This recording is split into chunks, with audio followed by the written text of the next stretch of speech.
Guys, ay future for today is aral-aral na tayo ngayon. Tapos na kasi ako mag-news nung before nung galing kami sa probinsya. Ayan, malinis na namin lahat. Ito, malinis na namin. So, back to work ulit. Then, back to school ulit. Kaya, aral-aral na kami. Aral-aral ulit ako. Kami. Ako pala. Yun.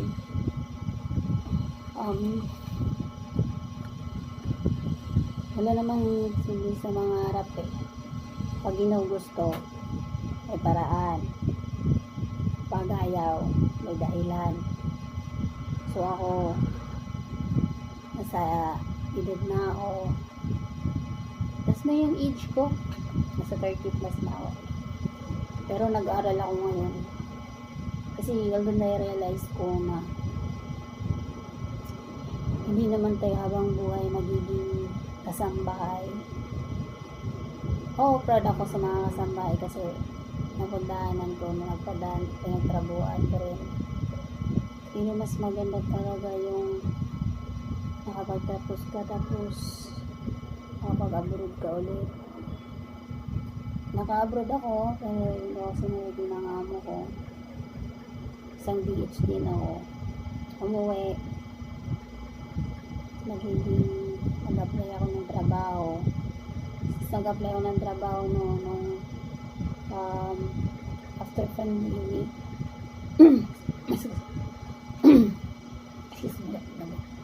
After pandemic, natanggap ako pero meet lang yung mga requirements. So, kailangan daw yung mga diploma. So, wala akong diploma kasi natapos ko is third year lang ako.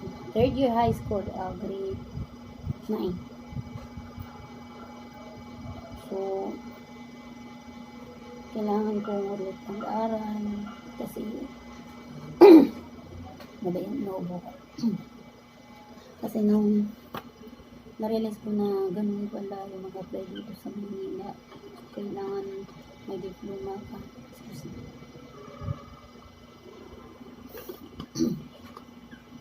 Ayun. Nag-aaral ako ng ALS. Nag-graduate.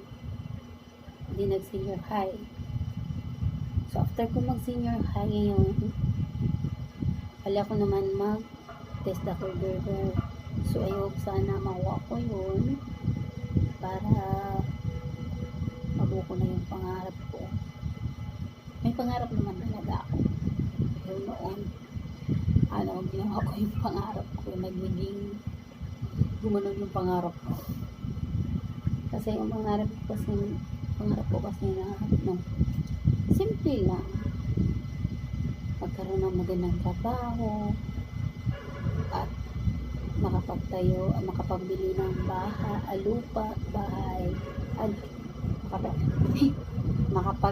makabili ng lupa at patayon ko ng bahay. Simpleng bahay lang. Yung parang lang.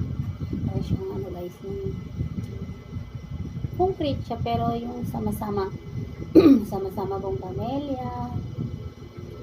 So, wala naman gusto din sa mga harap, diba? At naman talaga ng tao, may pangarap sa mundo, diba? Gusto ko talaga makapagtapos man ako. Hindi naman ako sumuha na ayoko na mag-abroad. Pangarap ko talaga yung mag-abroad ako.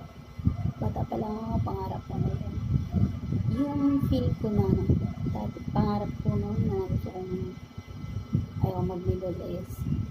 Gusto ko yung sana makahaba ko ng US, Canada, or yung mga area na yun, yung mga pangarap ko, part of this. Feel ko talaga yun. Pero mahirap daw pumasok doon kapag wala kang pera, wala kang connecting doon. Totoo naman talaga, mahirap talaga. Pero malay natin, pagpalain ako. mag-abroad ulit, gumanda ang trabaho, wala rin. Ayun, makakabili na siguro ako ng pangarap ko na lupa at bahay. Ang patayuan ko para sa pamilya ko. Pangarap talaga ako para sa akin. Hindi lang yung pangarap ko lang sa sarili. Kaya, ito, module ako ulit. Walang trabaho. Module time. Kahit na nasa edad na ako, hindi pa rin ako sumukong mangarap.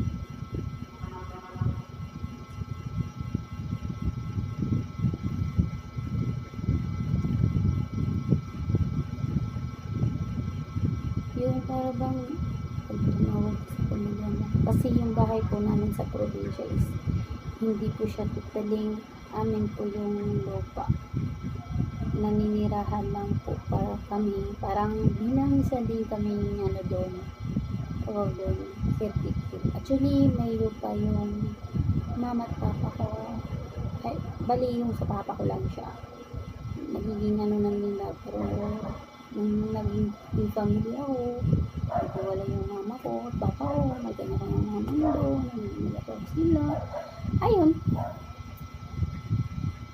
Yung lupa ni papa is nablablabla na siya.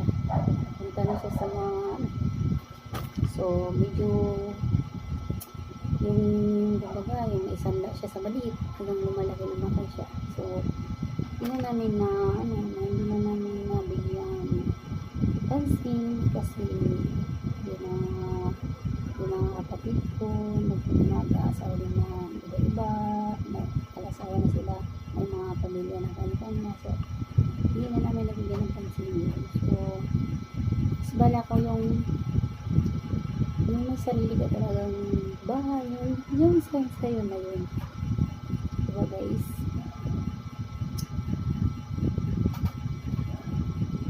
Dream mo man mangarap, kung mangarap ka naman yung dapat yung buong buo talaga yung isip mo, gusto mo makapagtapos. Dream ko talaga makatapos at magkaroon ng magandang trabaho, hindi lang para sa future namin ng asawa ko, so para din sa future, para din sa pamilya ko.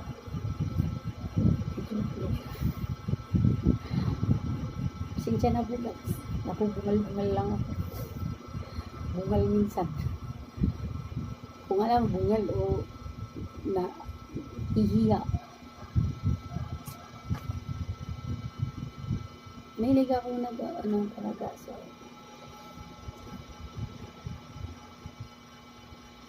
minsan patulala ka ng kailang darating yung pangarap mo.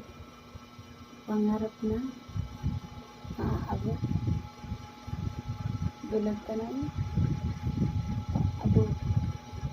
Abot makaabot kamay pangarap na ewan ano yun basta abot kamay na pangarap, ano ba ini, sulat din minsan hindi ko na alam kung nasaan ako. Wait for ding, ayan. So daldal kasi ng daldal. Di na alam kung nasaan na siya nagsusulat. Bigla na lang nag-iip.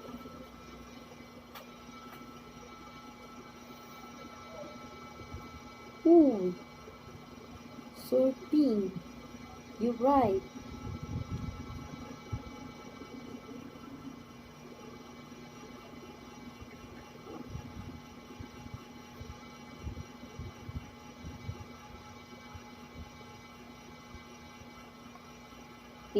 Ang hirap pag isa kang broken family kasi iba hindi mo maintindihan, hindi mo maunawan na ano ng pamilya mo. Before, nung wala yung magulang ko, naiisip ko guys, nakakaingit yung buong pamilya. Sama-sama, inasenso, pagkaroon ng mga malalaking bahay. Kasi buo yung pamilya nila, sama-sama yung mga old iniisip nila, parang nag-aano sila, nagkakasundo. Hindi katulad sa akin na yung iba, hindi. Kapatid ko. Yung mga ganun. Yung parang siguro sarap ng feeling mo kung nakakaintindihan yung mga kapatid, tulong-tulong.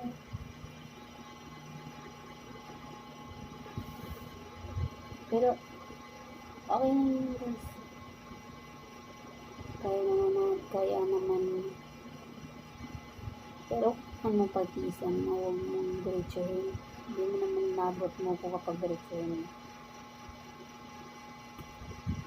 Ano ka? Maghinakaw, kapag may gusto, kapwa agad. Naman ganun. Bad yan. Diba? Kailangan kapag may pangarap, easy. Marating rin.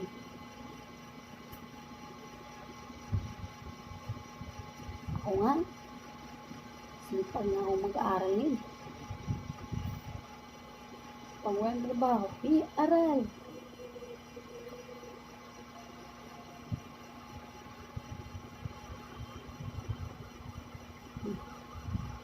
Bago pa mga oras ako.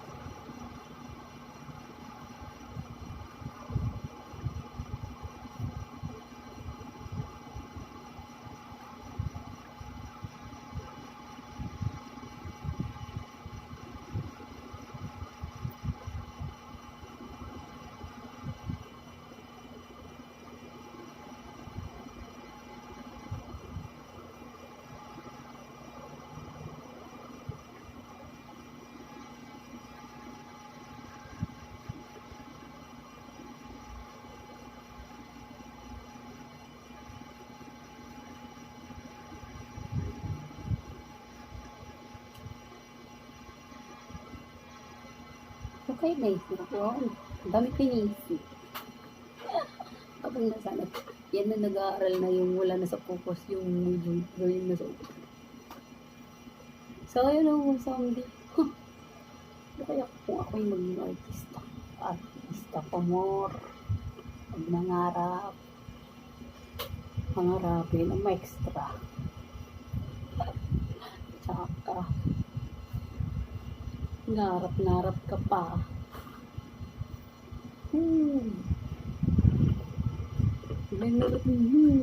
Artista pinangarap mo. Funny nga.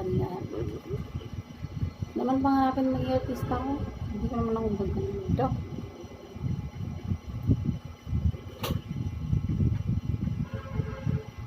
Kailangan ko pa ng 1 taong 3 taon na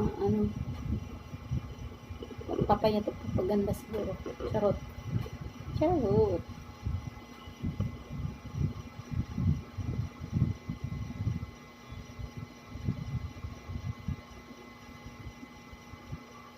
Mag-isip, tapos magsulat. Ay, nako. Bukan ko masabi ko for today's video.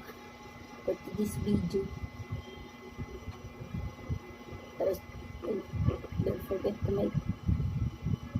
like and share my channel. Diba din ako na-introduce, no? Sa gitna. Dapat yun sa first. Bam. TV. Riders. Skateboards. Look like a surfing differ in the way riders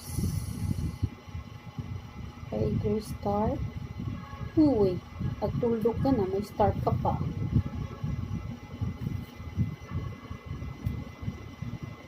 Pag sinanay pinag-uusap-usap, pinag-anuhan mo lang yung ano mo, yung module, di ba? Matatapos mo rin din yun. Ako nga. Ito. Habang sinusulat ko yung mga ano. Yan. Pasok inside my brain. Nung English yun. Charot! Mga kabudski.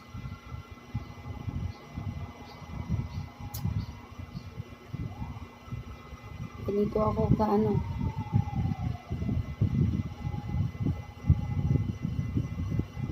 Yan yung mga kabudski. Kadib. Yan yung mga kabudski. Bigla lang din akong i-interact, no? So, bigla lang binabasa ko dito is nabibigkas ko sa pag ano.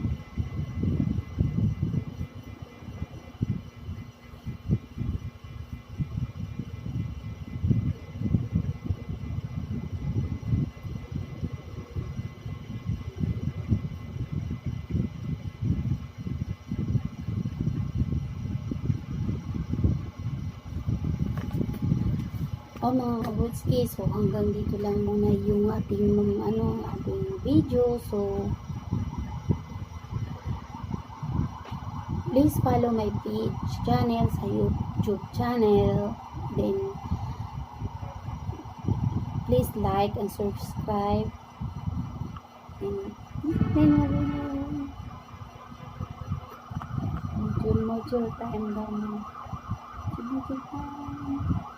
Thank you guys sa panonood sa vlog ko.